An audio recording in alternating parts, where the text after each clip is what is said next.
Hector has gotten some new competition in the form of himself. In this video, we're going to be comparing the new Abounds Hector and the original Hector to see what kind of differences separate the two and figure out if Hector power creeped himself. First, we're going to look at both of their stats as well as their base kits. Abounds Hector, or LA Hector as I'm going to be referring to him as, does get some extra stat points over original Hector, 5 points to be exact. Both Hectors come with some pretty similar stats, and you can see that LA Hector sacrifices his speed and a little bit of HP for more attack, defense, and resistance. If you didn't care about original Hector's speed before, then I would have to say that LA Hector is the better one stat-wise.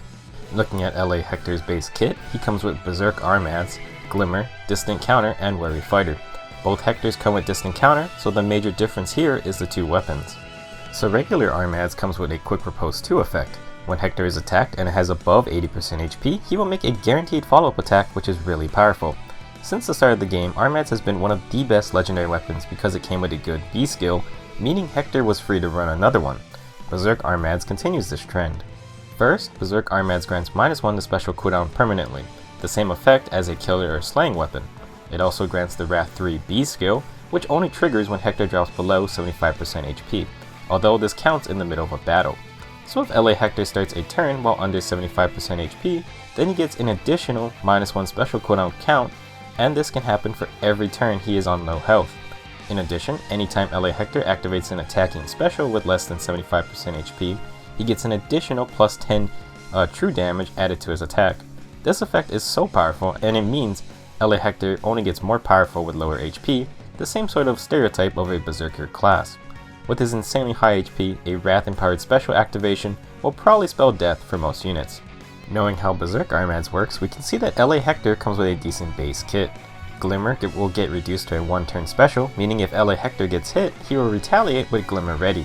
In addition, if he gets hit for a decent amount of damage, Berserk Armads' Wrath effect procs, and Glimmer gets that extra +10 damage.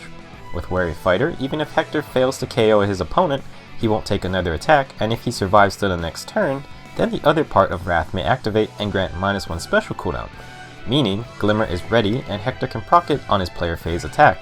It's a neat little build, but now let's compare how both Hectors can work when running different B skills with their Armads. B skill choice is important for Hector because he's one of the few heroes who can run multiple B skills thanks to Armads coming with one. Starting with Bold Fighter, original Hector can use it to have a double attack on the enemy phase and also a double attack on the player phase. This can work in Arena where a good strategy to deal with Hector is to let him attack you first, since Quick Riposte cannot activate. LA Hector can run Bold Fighter as well, since he starts with reduced cooldown already, meaning he can run higher cooldown specials like Ignis and proc them faster. The Wrath effect on Berserk Armads also means LA Hector's second attack can potentially be a super powerful special attack. Overall, Bold Fighter isn't a bad skill for either Hector. Next we have Vengeful Fighter, which is unfortunately basically useless on original Hector because it's the same effect as Quick Riposte and it's actually better.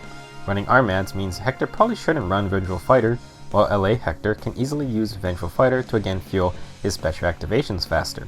He also gets a boost to his enemy phase killing power, although his original Wary Fighter skill does make him pretty beefy. Wings of Mercy is interesting because normal Hector really doesn't get anything out of it other than being able to get left behind on a non-armor team and then fly in to potentially score a surprise kill.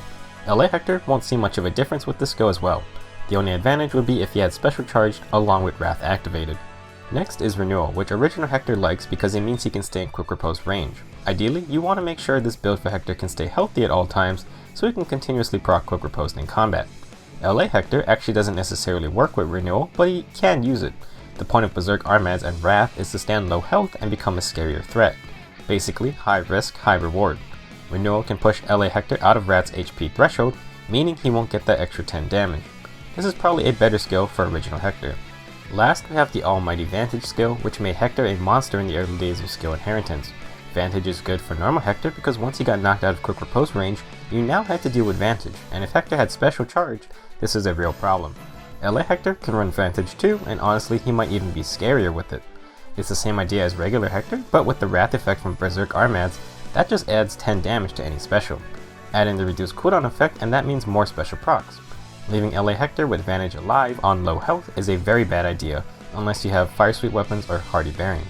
So with the introduction of the Quick Riposte Sacred Seal, Hector was able to run a unique build only he could use. It was the Wary Fighter plus Quick Riposte Seal build, and it allows him to stop enemy double attacks while letting him double back.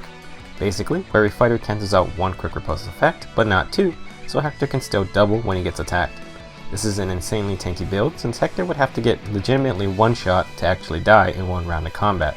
It may not be as useful as the Vantage build, but it certainly is unique to him.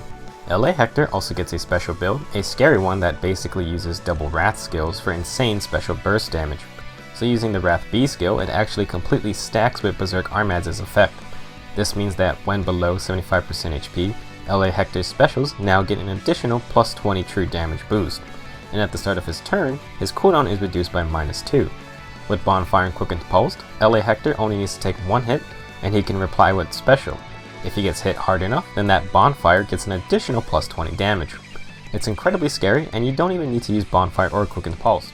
If Ignis is used, the double Wrath proc basically becomes a one-shot for any unit. You cannot let this build charge special, or someone is probably going to die on your team. To sum things up, Abounds Hector has a much better player phase thanks to the Wrath effect on Berserk Armads. He does suffer on the enemy phase unless you run Rary Fighter or Quick Riposte, but at the same time he wants to be on low HP. Regular Hector works better as a defensive tank and actually wants to stay at high HP to get his Quick Riposte effect. As we covered, the two Hectors both have unique builds for themselves and can of course run many various B skills because both of their weapons come with one. It's a little early to say just how effective the double Wrath build is for LA Hector, but I can definitely see its destructive power in the right conditions. Honestly, Wrath plus any B skill is crazy, so I'm sure we'll see a few different variations out there, not just double Wrath. Overall, I would have to say that Abounds Hector is pretty strong. His Berserk Armads is quite scary, and he will definitely be a good armor unit to have. I still think regular Hector is very good, however. The power of this encounter certainly can't be understated, and he still has pretty good stats in the right places. Of course, that's just my thoughts, and I want to hear your guys' opinions about Abounds Hector versus the OG Hector. At this point, I have to wonder what Choose Your Legends Hector is going to be like. Maybe we'll get an Armads with this time with Vantage built in. Anyways, that's it for this video. Hope you guys enjoyed, and I'll see you in the next one.